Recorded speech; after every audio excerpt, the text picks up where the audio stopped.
Welcome back to hour 2 of Roleplay Blades. The crew is at Lady AnneMusion's. They're getting their money for their murder.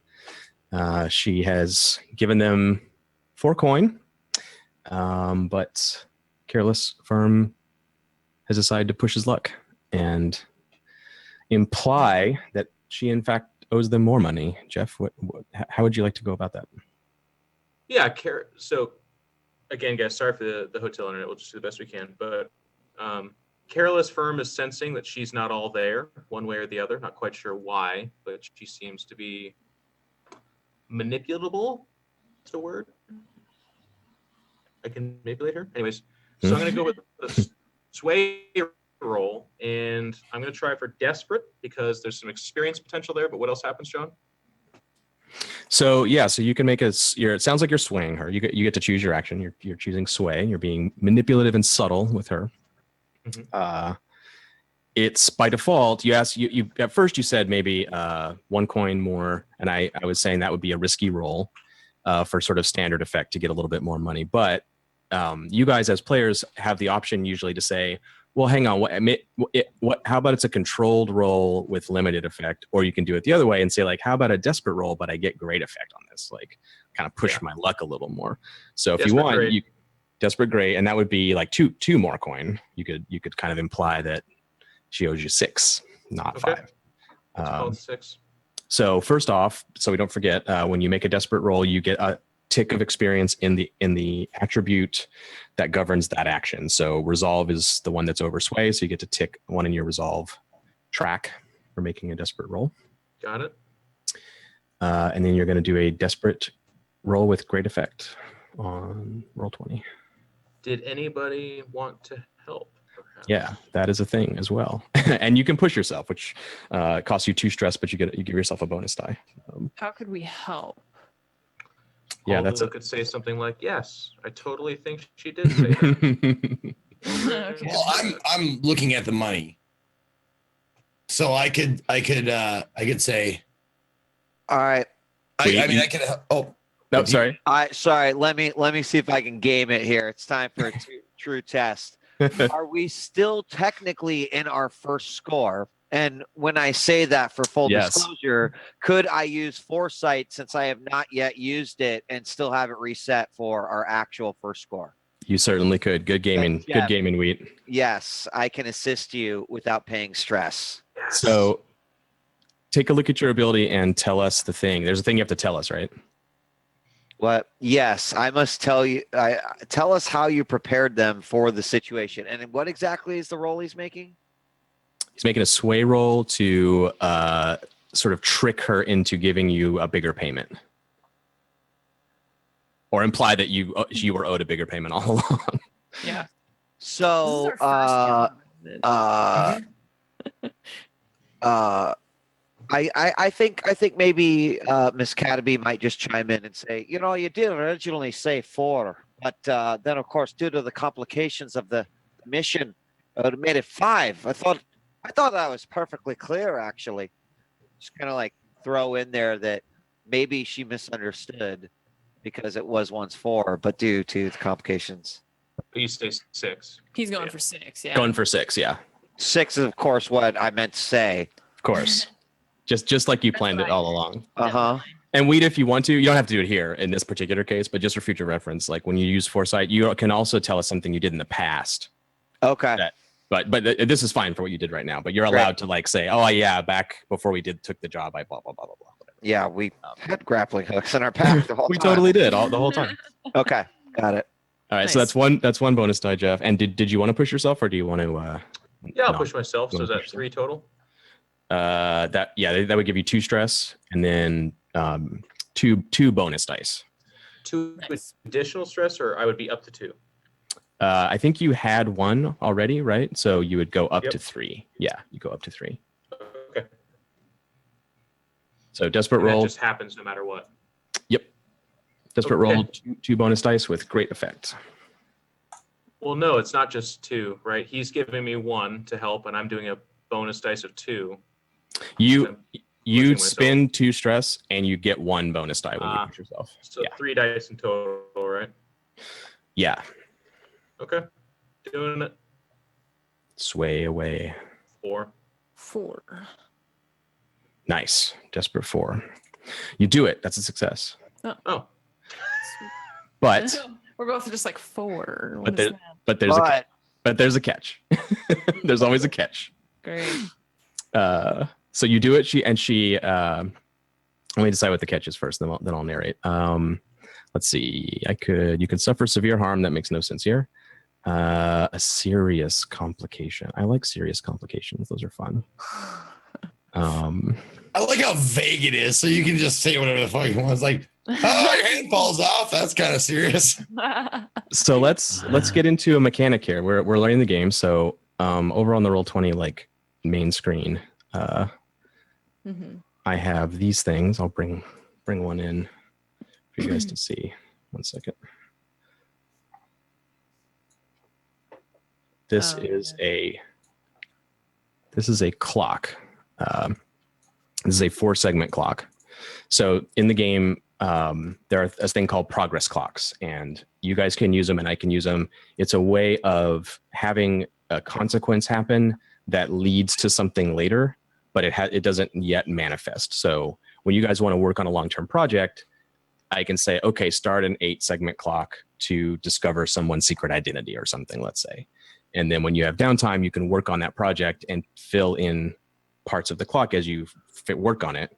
And then when it's finished, you discover their secret identity.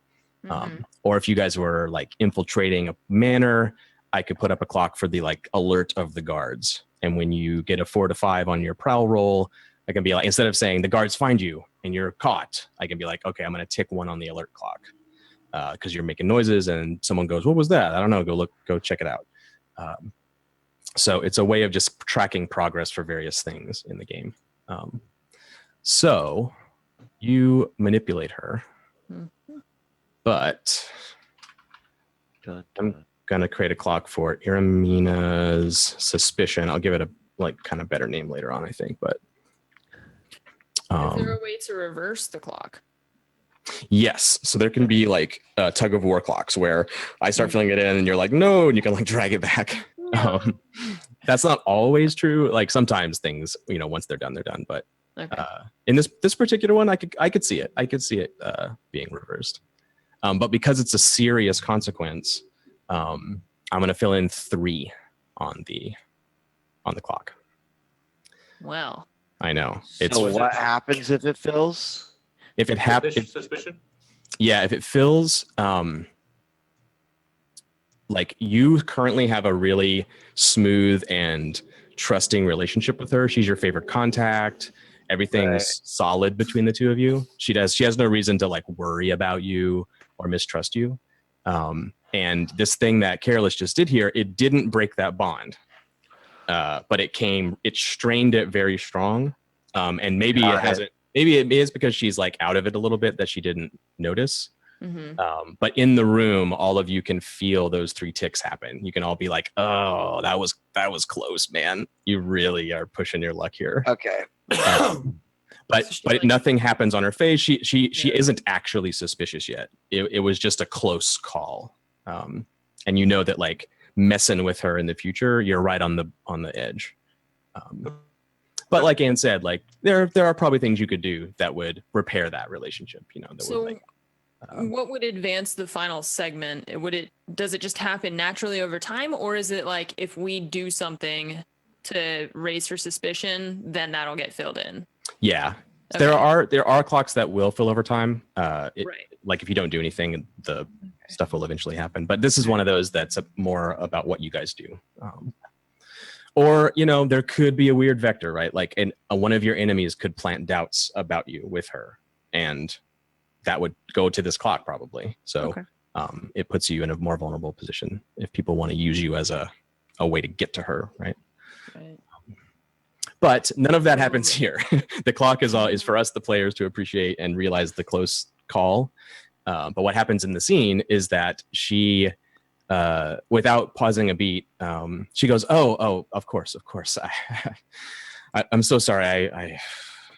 I never look in these things." And she goes back to the wooden box, and there's fitted in there 3 of these metal lock boxes of money.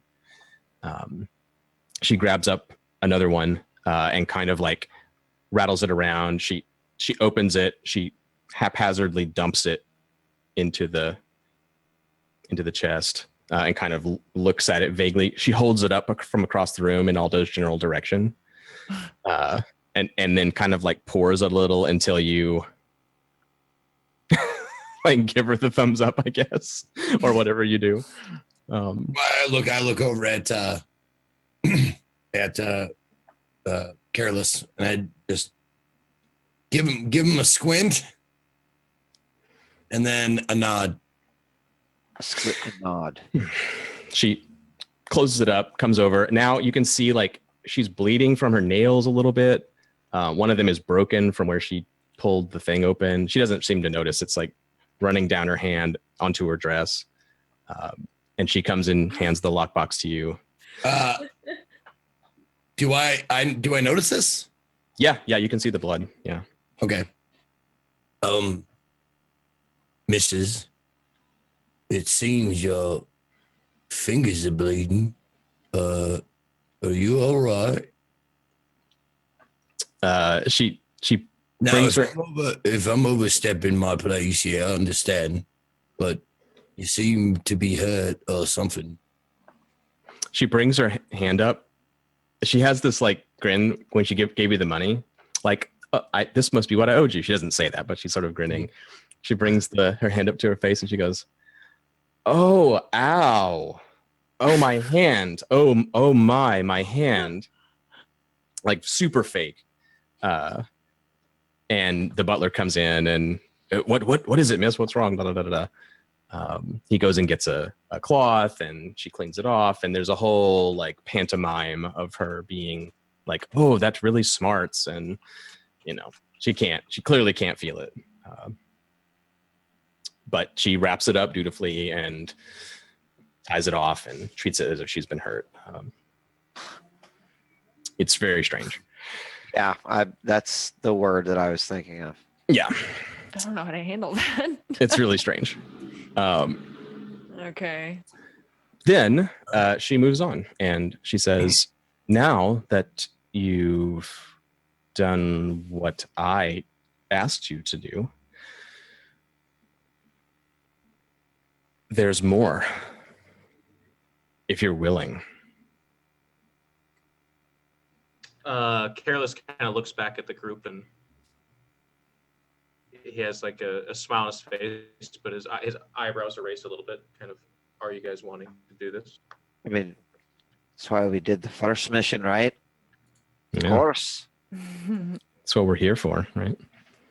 I look back at her and say, "We would love to hear what you have to offer." She calls to Rutherford again, her butler, and he's prepared. It's obvious that he's standing like right in the doorway to the other room, just out of sight. Rutherford, and he steps in, and he's carrying a valise under his arm.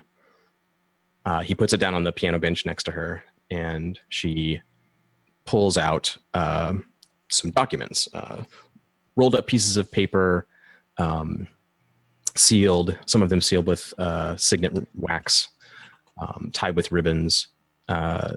There's little notebook pages with scrawled notes. And you and Zeke immediately recognize them. Actually, probably all of you have had run-ins with the law, but they're the type of little notebooks that the inspectors always carry to like, make notes about cases and crimes. And you see the cramped little writing and diagrams and stuff in there, as if a detective or someone has like written these notes. And then these very beautiful, she pulls them out. They're on these like really nice parchment paper, these beautiful hand sketched portraits in this very delicate hand of an artist. And they're portraits of these three people. And as she takes the second one out, she kind of like tisks, and she takes a pencil out from the valise and like adjusts the eyebrow on one of them a little bit and like rubs it with her thumb a little bit to get it right, and holds it off and turns and says, "Yes," like, gets it just so. and then comes over and presents her documents of murder to you, somewhat theatrically. But again, like it's this weird performance that she's doing. She's walking strangely, and it's like she's rehearsed all of this before, and everything has to go at the right time. She puts down the first one and she says, Lady Marilda Clave. And there's a portrait of this very stern looking gray-haired matriarch of the Clave family. You guys know the name. They're a noble house. Actually, they're originally from Imperial City. When you were living there, you heard that they like took all their holdings and went up north. They had like struck their fortunes up north, and that's where Duskwall is. So she puts the portrait down and says, the Claves stole our Leviathan hunter fleet through low means, skullduggery, and murder.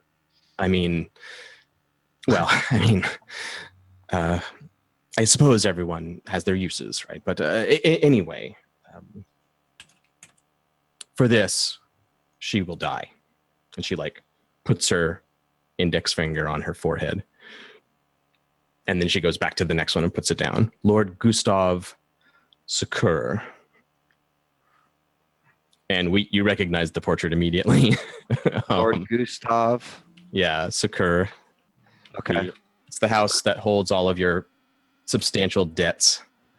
Yeah, and I guess like there would probably be no words that come out, but if you were looking at her and expecting a response, and you would just sort of see this like almost just sort of aloof to this whole exchange of money, just happy we're getting more, but then suddenly like a noticeable almost anger, but there's a little bit of like self-resentment in that anger, if that makes any sense.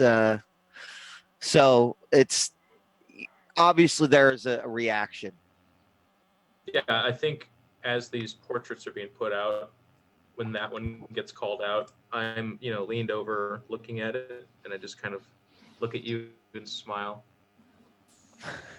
And ironically enough, like that comforts me for a sec. Like I'm like, oh, yeah, and I just kind of like give him a nod, and maybe immediately like I just snap back into it. Mm-hmm. Like I read his face as, you'll kill him soon. And I'm okay with that. Nice. Yeah, and you guys, Zeke and Ann, you've heard of this person. They're a local. They are the custodian of the Lost District. There's a part of the city that's outside the lightning barrier that they like let go. There were fires and some sort of weird disaster that happened there years ago, and the city just cut it off and abandoned it. But there's lots of valuable properties and stuff from the noble houses that are still out there. So they appoint a custodian who is in charge of dealing with all that stuff, like getting stuff out of there, going out into the Lost District beyond the barrier, and cataloging stuff. And he's go ahead. It's both of them, right? Lady Clave and Lord Sucur.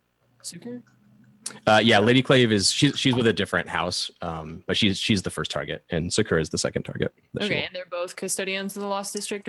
No, Lady Clave is not a custodian. No. Okay, cool. Just Lord. Yeah. Okay. So yeah, she puts it down and she says, Sucur,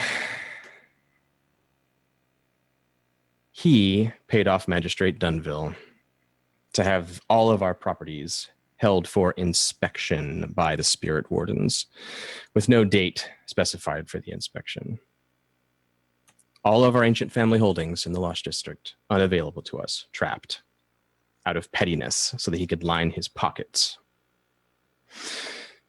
Now that Dunville is dead, of course, his cases will go to Magistrate Drake, who is a much more reasonable person. Nevertheless, for his treachery, Sucur too, he will die. And she like taps the forehead of the drawing. And last, and she draws out the drawing with a flourish and puts it down. Lord Skurlock. And you recognize him right away. And I think again, he as the name comes up, he smiles and looks over at Rune. This time it's a much bigger smile even. Like had been paying attention to like pretty much anything that was going on. She was like maybe 20 feet away, like talking to a window. Uh-huh. And when she hears Skurlock, she just like spins around really fast and just like locks eyes with Careless just instantly. And like her face is just like a brick wall, just like completely just done. I think there's a low, barely audible growl from a dark corner in the distance in the ballroom. You hear this like low. I think, yeah. Do I get the sense that she's going to reach for another picture? Is that kind of the final one, right? It's the final one. Yeah, it's his portrait. She's taking great pains with this one. The others are sort of sketches. This one is very well detailed. Okay. He has high peaked black hair, black dark eyes. He looks young and dashing and vital. He has this little rueful grin. And she doesn't say anything. The way the others, she like justified it that they wronged her family in these specific little ways. She puts Skurlock down and she taps him on the forehead and says, "He must die." And I think after I am done looking at Rune, I kind of look back at the table and stand up, and I make a big show to like put my hand on my chin and be like, on the one hand, we are the very best killers there ever were. On the other, these are big families, big names, very tough. I imagine you are prepared to pay for such a job. Of course. And paid dearly. Okay. I think we shall define that in a moment. But before we do, I do have to ask you, you wanted this last one to look like a mistake. May I suggest we go to town on these three?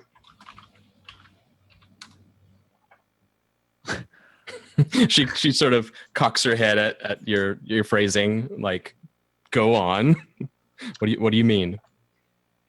I think we've displayed that we can make an accident happen, but I would like to also advertise our ability to just get a job done most thoroughly. Most thoroughly. Mm. Her eyes get like big. Her irises dilate. Her pupils dilate, and she gets a little like thrill. She says, "Oh yes, yes. Could you make examples of them?" I was hoping you would say something like that. An example we shall make just of these people. If you could be most cruel, I would appreciate it. And you just hear like a little chuckle out of Aldo, like in the back. Just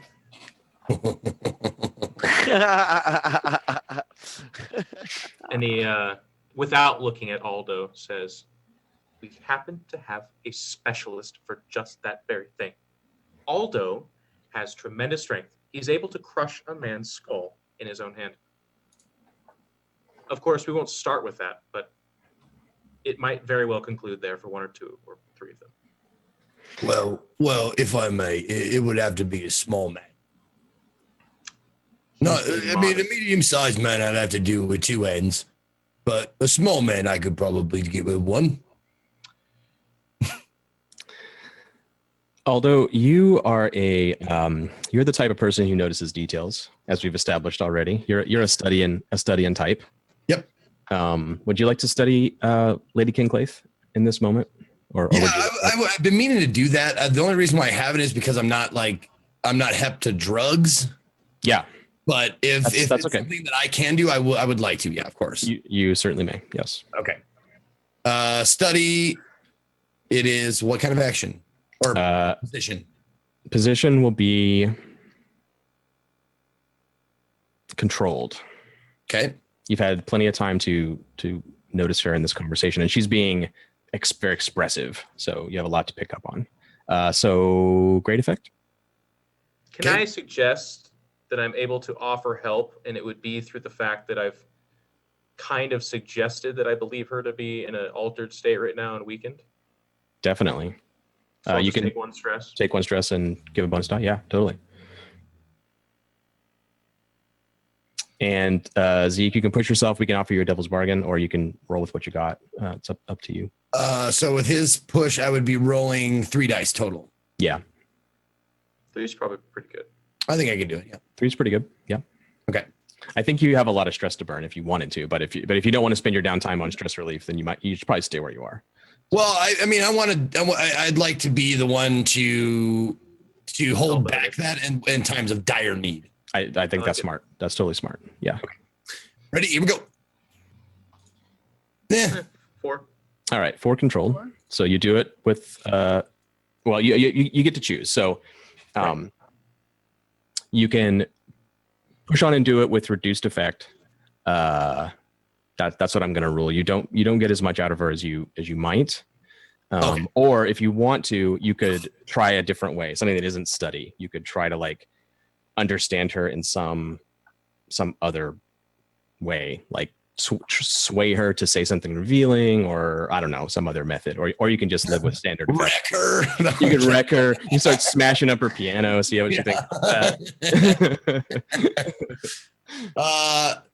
No, I'm actually okay with that, because that's probably, I mean, I don't want to push it just in case I fuck up the next roll. I'm fine with I'm cool with a success. Just standard effect, not great. A minor success, yeah. Okay. Yeah, you've had plenty of time to like watch her mannerisms and look into her eyes, and it's clear to you now, like you didn't get the great effect, so you're not like, I've got it. Like you don't like get exactly what's going on in that sense, but you are sure through this interaction, like she is not herself. She's not on drugs. Okay, that I was gonna say, not herself. That part was obvious, but not on drugs. Does Lady Iramina have a twin sister or something? Like she is not Iramina. Okay. The woman that you had that moment with before, Well, she's not here. She's not here. Well, then I'll just to be sure, I'll bring up like something that happened last time if it's not the same person or something like that. Mm-hmm. I'll kind of get this twinge and look at her and say,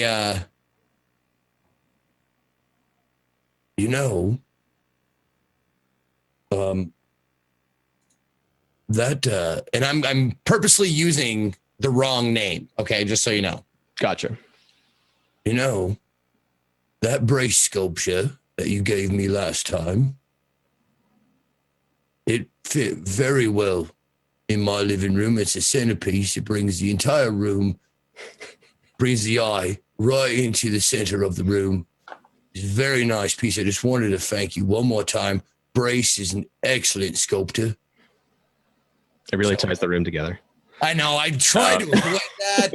It was good. Where my head was going, because I'm a big Lebowski fan, of course. I appreciate that you dodged it. Saying that exact thing. God damn it. You dodged it. Yeah. Anyway.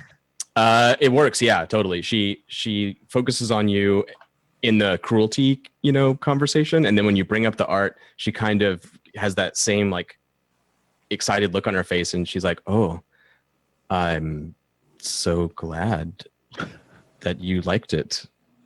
That must be very good for you. As this terribly awkward conversation is going out, Careless like looks up with a little bit of shock on his face and turns to Aldo and is like, Aldo, I will talk to you about all the art you could ever imagine as soon as we're done with this. You and I will talk. Well, I'll be honest with you. I don't like your tone. Tell you that right now. He's like, I don't appreciate being shut up in front of people, but all right, we'll take this to a different location. Maybe not the time or place for this. And there we go. Then he turns back to her and says, we have the 3 people. We have the names. Is there a timetable that you would like us to work with? Yeah, how would she answer that? She says, I don't like to be made to wait. And she looks at you like sternly. like she was ordered a cup of tea or something. Okay, we will begin to work on this right away. But as being thorough is, of course, the main stressor here, we will just make sure that the job gets done within a fair timetable. Now, just to be completely clear, when we both agree that this is a very difficult task, we're talking 10 coin or so. A very difficult task indeed.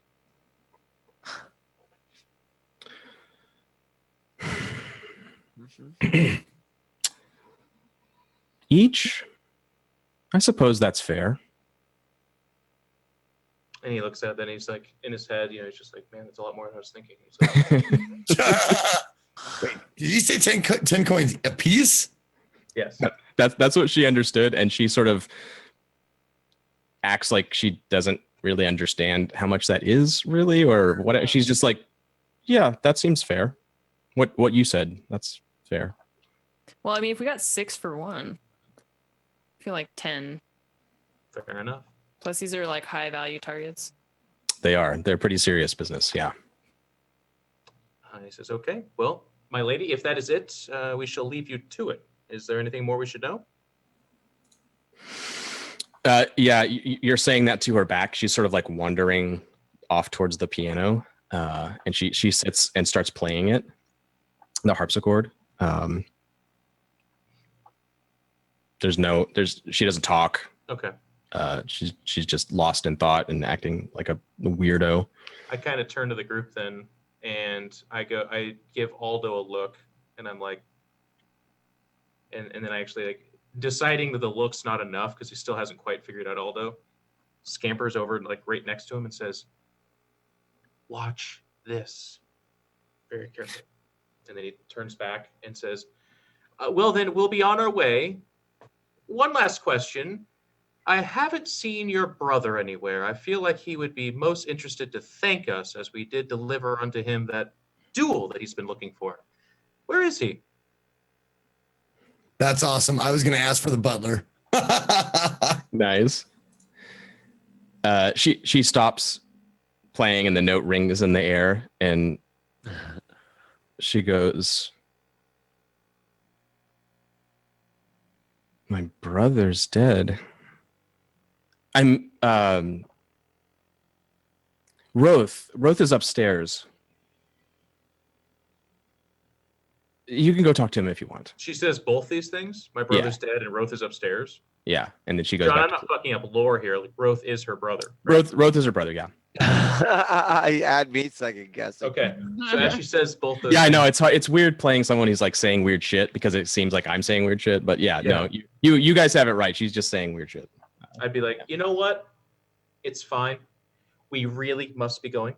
But if you could please give him just the most gentle of a kiss on that brow of his, I would be most thankful. And then, like, kind of still looking at her, I like go to the group and kind of usher them away. Like, Yeah. And you hear her start playing again. Strange music, songs you haven't heard before. Like weird old timey songs. As the door closes behind us, I kind of Yeah. look at the group and I go, Aldo, you were onto something. I just didn't want you to mess up the deal, as those people are rather important that we do actually kill them. Now, wait. I've had a homeless person offer me 100 coin to fetch a cat for him. Now, that I'm never going to see that 100 coin. Of course. Crazy person offers me 40 coin to kill whoever, God. Who's to say they're going to pay up? Right? That's my thinking. Aldo, I think I know what you're talking about, but if it could go any faster than that, that would be most delightful. Aldo is wondering if these are real hits and if we'll actually get paid for this. And that is exactly why. And Aldo, again, can I just say, you are a piece of art.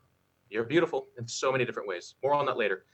Rune, I am of the belief that she is possessed. I don't think it's a drug. I don't think she is for a lack of sleep. I believe her body to be inhabited by a spirit, which, of course, to Aldo's point, means there's a very real chance that A, we need to figure out why the spirit wants these people dead, and B, if we're even going to get paid for killing them. Well, there did seem to be something wrong with her. On my way in, I might have had a vision, and You might have had a vision. Rune, you understand visions aren't something like a fart. You don't just like, maybe that was me, maybe that was somebody else. Did you see visions inside of your head? well, you know, the lotus sometimes just messes with me, so I never know what's real and what's not. But there was some feeling I got walking in. There was a shadowy figure of a woman. I'll have to do some studying. I didn't recognize her voice or her face. Do you think you could find out who this woman is, though? Did you get enough of that? I can try. And when you say, so you say shadowy figure of a woman,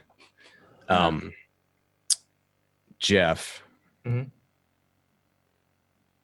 there's a certain deity that you may be familiar with, whose description could, even though it's a bit vague, fall into the category of shadowy woman. Shadowy woman. Okay. She didn't go into great detail of what she saw, but that may be enough for you to click a little bit. Okay. Then I think I would retcon. Do you think you could look that up? And there's like a moment where I like smile at her, and you even hear like a little whimpery chuckle, like a, and he like collects himself a little bit, looks at her and says, Rune, it's very important that you look up and confirm or deny your suspicions. And when I say very important, I mean, it's up there with like blood in your veins. It's way up there. Please do what you can for this. I don't even know where to start.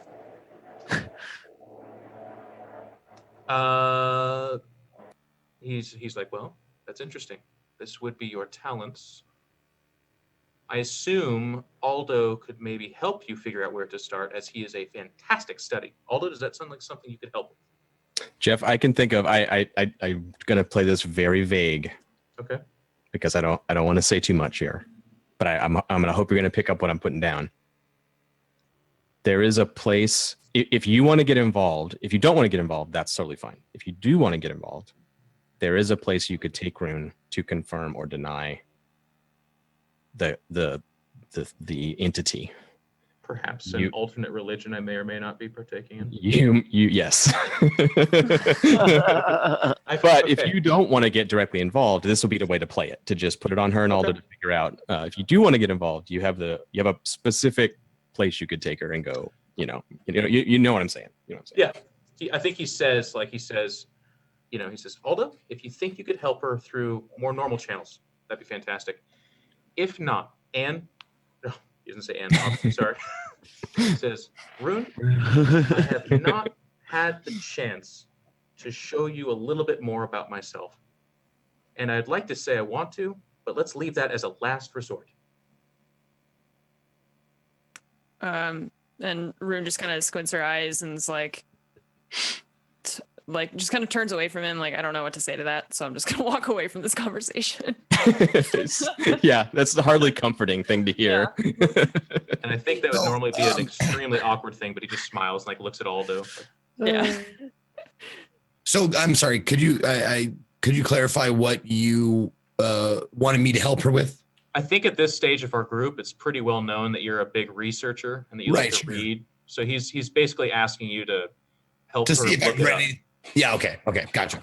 Yeah. Do some book learning. Sure. Yeah, that sounds fun. I saw, so I have to ask you if you have seen, I guess, drawings or anything in any of your reading, because she's not really big on reading. So sure. Yeah, and we'll get to this in downtime probably, Anne. But you are a whisperer, so you have some ideas about like weird books, or your friend. You have a friend that you might talk to about that too. So like Kellen. Yeah, yeah, exactly. Yeah. I kind of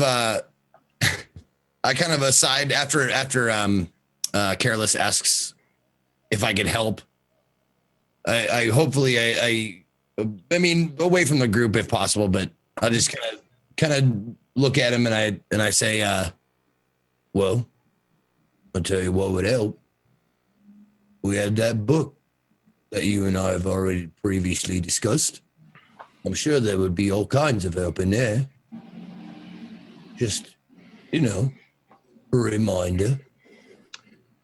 Mr. Aldo, I appreciate the reminder, and as a exciting update for you, it has not left my mind, but 2 of these 3 targets are intimately important to 2 of the people in our group, which tells me your book and its current possessor is not far off. All right. Just so it's on the list. I'm a patient man, but when my patience runs out, and I'll just leave it at that.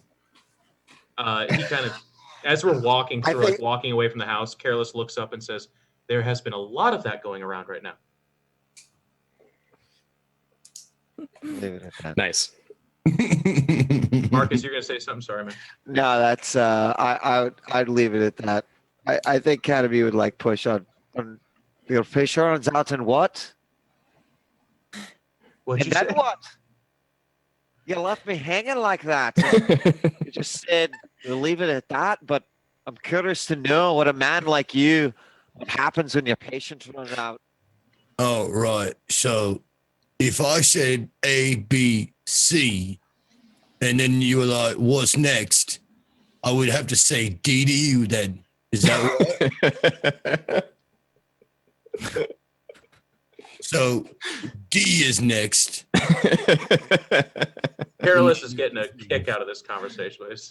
Your patience, your patience runs out. I know D comes next, and then E and F and G, and we can go through all the letters if you like.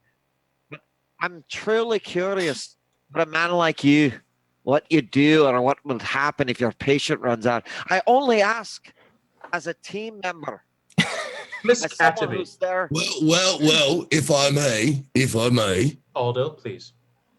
you will see it on this job, so you won't have to wait too very long. Oh, that is entirely too vague, Aldo. Aldo, you're a man of intrigue, beauty, and interpretation. That's where the art comes in. Miss Catamy, when you look at him, do you not see a man capable of pulling apart another man?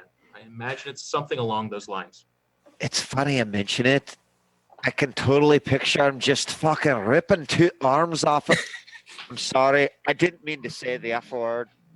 Ripping 2 arms right off of a torso, which is why I'm curious. But sorry, I won't push no longer.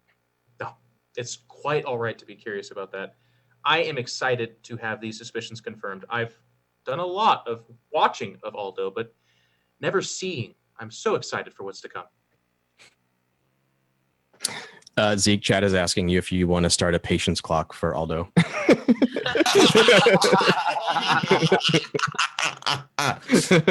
No, it's not that serious yet. It's 2 really segments. not. Yeah, it's not that serious yet. No, it's just one.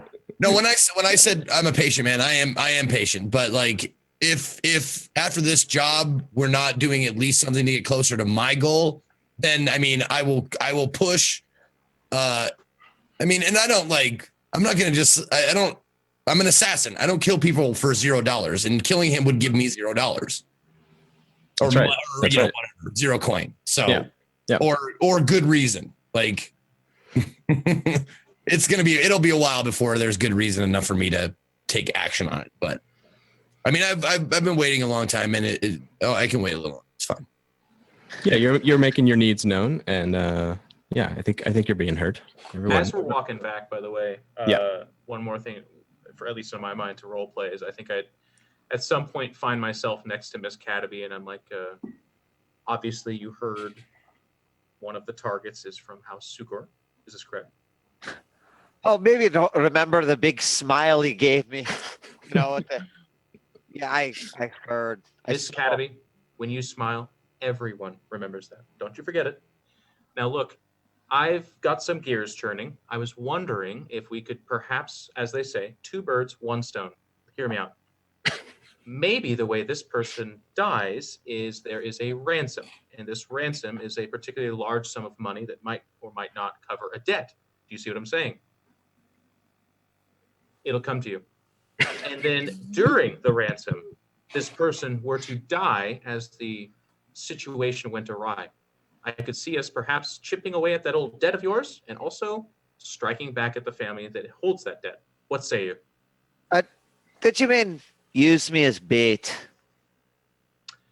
Miss Cadby, you really must keep up with these conversations. No, not bait. I'm talking about how we're going to work together to eliminate this person, but also take away your debt. You don't have to be the bait.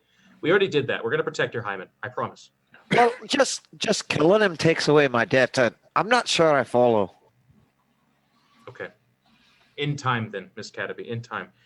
You will be very happy with what I tried to explain to you for a tediously long and painful moment in time here. We should get back to the library. Like starts like power walking off.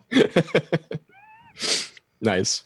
Yeah, you guys have your hidden ways in and out of the library, which you take advantage of as the people in Brightstone, you know, they're well-to-do. They're high-tier, wealthy types. The bluecoats here are on the task of keeping the riffraff off the streets. And right around the time you're finishing this conversation, you're starting to get eyeballed by the fuzz, and you go duck into a back alley, open some secret doors down into the tunnels, and find yourselves back in the library. One more thing. Sorry. I Yeah. lied. No, go I ahead. think along the way too, and just to make it even more awkward, because I feel like that's the tone of this whole thing. I think we're like pushing open that brick wall and like stepping in and kind of looking out, and I'm like, I have maneuvered myself particularly close to Rune, and I'm like, okay, Rune. By the way, one question: how important is it to you to be the one that kills Mr. Skirlo? Well, that man pretty much took away everything that I ever loved and made me the person that I am today. So I'd say it's pretty damn important. Very good. Then it shall be so. I will make sure that it is you that squeezes, pokes, or drives the life from his very body. We really should be going. They are looking in our direction. Let's go. Nice. And, as an aside, also, Rune, you know when they were saying I could rip a man's arms off, I could do that for you and leave him alive, and then you could finish it if you like. I mean, the offer's there. If not, no big deal. But if so, I'll definitely tear his arms off, and you can just have fun with his body. The more pain we can put Skurlock in, the happier I'll be, Aldo. Well, I can see you and I are going to get along just fine. And I like kind of put my arm on like Aldo's back. I can't like put my arm around his shoulder because he's too tall, but I like kind of pat him on the back a little bit. As you guys have that moment, I'm kind of like leading the group, but without turning, I say, still waiting on that moment, Aldo, with us. All you got to do is treat me like like an intelligent individual, and don't shush me in front of people. I guess he's saying that I like turn the corner and I'm like ahead of the group and not really. Like that, and then he walks away. I'm gonna have a talk with him someday. And it's probably gonna be, Aldo, shush, you just let it go. All right, let it go. Awesome. I love how this group, instead of the little vignettes being like, so where do you guys want to go for dinner? It's like, look, I'm going to pull his arms off for you because we're friends. That's what friends do. Yeah. They do. That's true. That's very Super true. good. Super good.